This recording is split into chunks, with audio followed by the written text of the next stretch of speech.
Bienvenidos a La Vida Mientras Tanto, un podcast para narrar historias de vida. No pretendemos darte consejos sobre cómo debes vivir tu vida. Queremos contarte cómo viven su vida otras personas no tan ajenas a nosotros. Soy Alba Fite y os presento a Rosa Pardina, autora de las historias que va a compartir con nosotros en este podcast.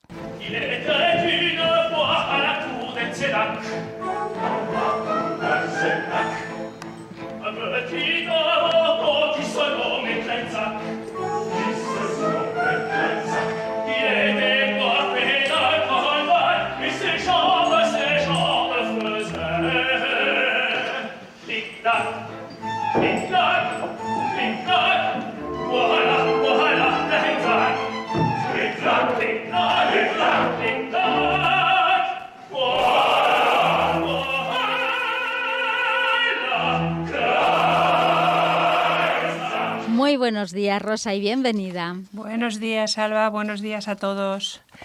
Vamos a empezar. Estamos ya a las puertas de Navidad y supongo que en muchas casas habrán ya montado los belenes y los árboles y seguro que en casi todas hay algún ángel. El de la Anunciación a los pastores o los angelitos esos que cuelgan en las ramas del abeto. Y para dejarnos llevar por la tradición, hoy voy a contar una historia de ángeles. Una historia titulada El ángel de la guarda. Hay historias que a simple vista parecen cotidianas, pero encierran un matiz misterioso que nos hace interpretarlas de manera diferente cada vez que las escuchamos. La que voy a contaros hoy sucedió hace apenas unos años. Le ocurrió a una pareja que decidió retirarse en estos montes pirenaicos y se instaló en el pueblo. Él decía sentirse un privilegiado, no solo porque le había quedado una buena jubilación, porque gozaba de buena salud y se sentía feliz, también porque justo antes de retirarse le tocó un décimo de Navidad que le permitió saldar deudas, comprarse un coche nuevo y guardar un pequeño colchón para imprevistos. Yo los conocía de vista y de intercambiar algún que otro saludo. Gente tranquila, amable, discreta, vivían en una casa apartada, rodeada de árboles frutales y una extensa huerta. A menudo se acercaban paseando al pueblo y se sentaban en el banco azul para charlar con los vecinos. Llevaban poco tiempo viviendo aquí, pero enseguida se integraron en las costumbres del pueblo y se hicieron apreciar por todo el mundo. Por esto, lo que les ocurrió nos dejó a todos conmocionados. Durante meses nadie hablaba de otra cosa. Y así fue como acabé conociendo los entresijos de la historia. Una historia que aún hoy me cuesta contar sin sentir un ligero estremecimiento.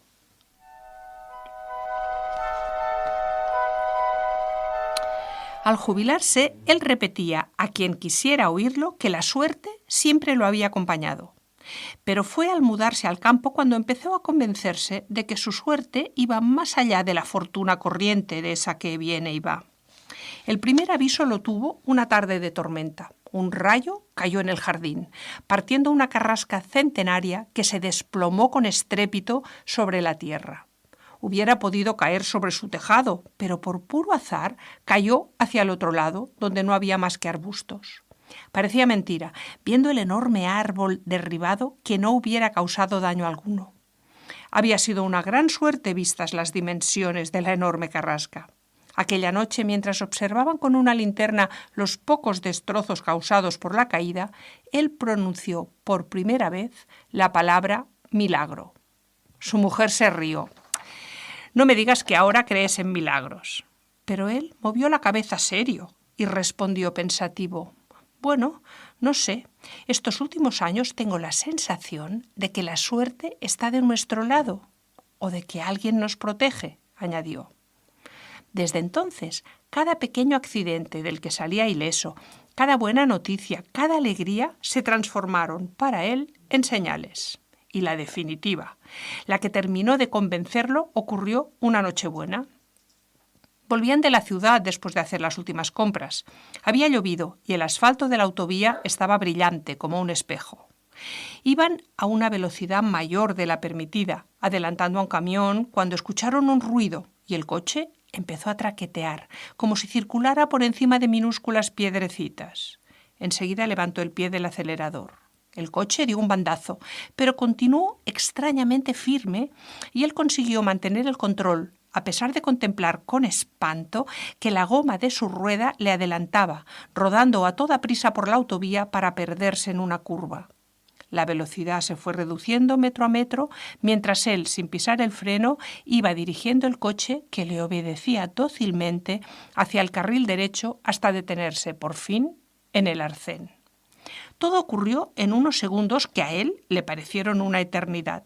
Su esposa apenas se dio cuenta de la magnitud de lo sucedido hasta que bajaron y vieron que la rueda delantera le quedaba solo las llantas. Hubieran podido volcar, estrellarse contra el camión, patinar con aquel suelo mojado y, sin embargo, no ocurrió nada, ni a ellos ni al automóvil.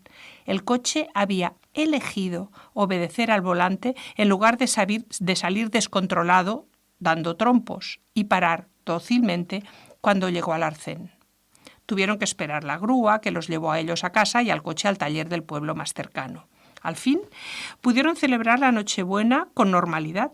Les habían invitado a cenar a casa de unos amigos que brindaron por la salud y la felicidad, y por la suerte que les había salvado de una catástrofe que parecía segura.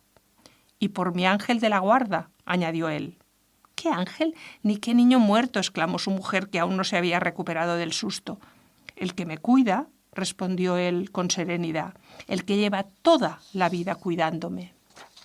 Y a partir de entonces comenzó a repasar su pasado, buscando pruebas de aquel ángel protector que velaba por él. Recordó aquella vez, ya con 50 años, cuando lo despidieron y encontró un trabajo con mejor salario en solo 15 días. O aquel análisis médico 30 años atrás que le dio positivo en hepatitis y, contra todo pronóstico, se negativizó al cabo de unos meses, sin pasar la enfermedad ni tener anticuerpos. La medicina no logró explicar cómo había podido suceder. Y mucho antes, cuando era niño, la olla express explotó justo en el instante en que él y su madre salieron de la cocina. Todo encajaba.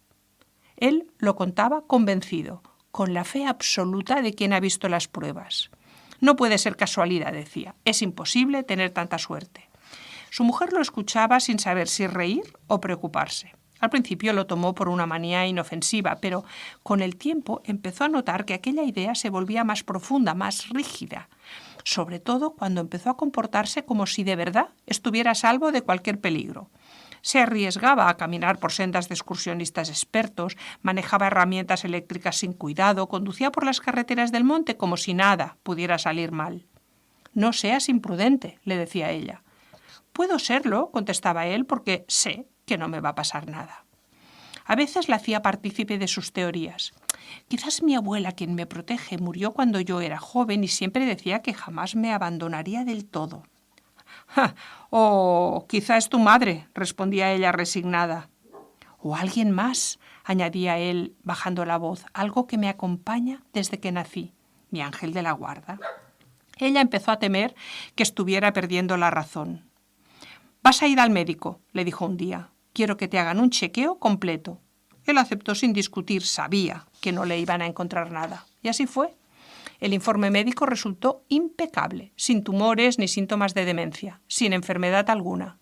Él salió del hospital exultante. «¿Ves?», le dijo, «hasta los médicos lo confirman. Tengo un ángel de la guarda que me protege». Regresaron enseguida a casa y aquella tarde, para celebrarlo, decidió comprar una botella de cava. El supermercado estaba solo a 6 kilómetros, pero ya anochecía cuando cogió el coche. La carretera serpenteaba entre los montes. Las luces del pueblo se veían al fondo pequeñas, inmóviles. Condujo tranquilo, con esa sensación de plenitud que precede a la fatalidad. A mitad de camino, a la salida de una curva, un jabalí adulto, negro y macizo, salió disparado del monte y cruzó la carretera justo delante de su capó. El impacto fue demoledor. Un golpe seco, brutal. No hubo tiempo de frenar. El coche se encabritó sobre el animal, perdió la tracción y comenzó su danza macabra. Dio 2 vueltas de campana, 2 giros lentos y ruidosos donde el metal se arrugó como papel y el cristal estalló en millones de partículas. Cuando el coche finalmente se detuvo, boca abajo en la cuneta, había un silencio absoluto, una oscuridad fúnebre. La sirena de la ambulancia Rasgó la noche. Los bomberos tuvieron que usar herramientas hidráulicas para sacarlo del amasijo de metal. Cuando lo tumbaron sobre la camilla, él estaba consciente. Lo rodearon, con las linternas moviéndose frenéticamente. ¿Puede oírnos? ¿Dónde le duele?, le preguntaron. «Estoy bien», dijo. «No me duele nada, solo estoy un poco magullado». El viaje al hospital fue una carrera en la oscuridad. El sanitario que lo acompañaba le habló para tranquilizarlo. «No se preocupe, vamos a curarle, seguro que saldrá de esta». «Claro que saldré, joven, estoy perfectamente bien», respondió él con voz serena. «Sé que no va a pasarme nada malo, tengo a alguien que me cuida». El enfermero intentó sonreír, pero solo consiguió esbozar una mueca. Al llegar, las puertas del hospital se abrieron de golpe. El equipo de urgencias, alertado del accidente, ya estaba esperándolo. Era un torbellino de batas blancas, tijeras cortando ropa, luces cegadores y órdenes que se solapaban. «Hay hemorragia interna severa. Llévenlo rápido a quirófano», dijo alguien con voz apremiante. Él seguía sin perder la calma. «No hace falta todo esto, no me duele nada», dijo mirando al médico que le inyectaba la anestesia. «Estoy bien, de verdad», fueron sus últimas palabras. Antes de que empezara la operación, su corazón se detuvo. Cuando su mujer llegó al hospital, un médico joven le tomó la mano y habló despacio, como si aún no comprendiera del todo lo que había visto. No sufría, le dijo, no tenía dolor, pero su esposo tenía lesiones internas gravísimas, costillas fracturadas, perforación pulmonar y el hígado destrozado. El hecho de que estuviera consciente, pudiera hablar y no sintiera dolor es un milagro.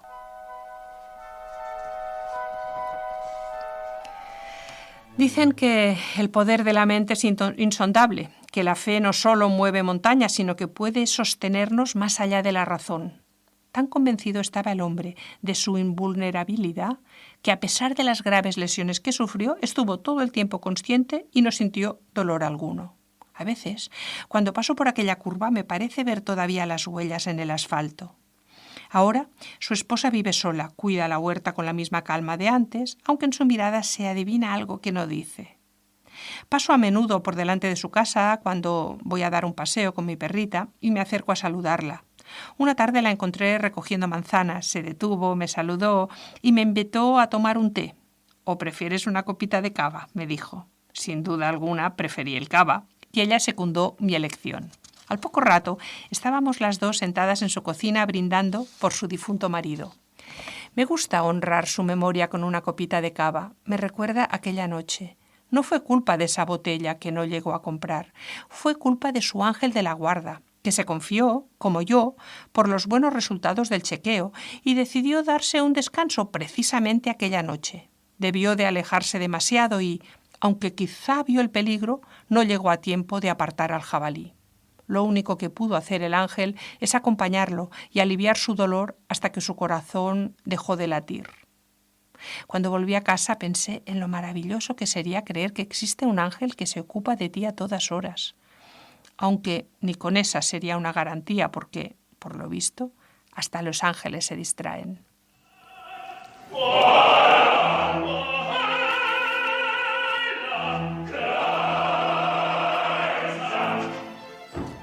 Recuerden, lo importante es que son historias de vidas cuyo parecido con la realidad no es pura coincidencia.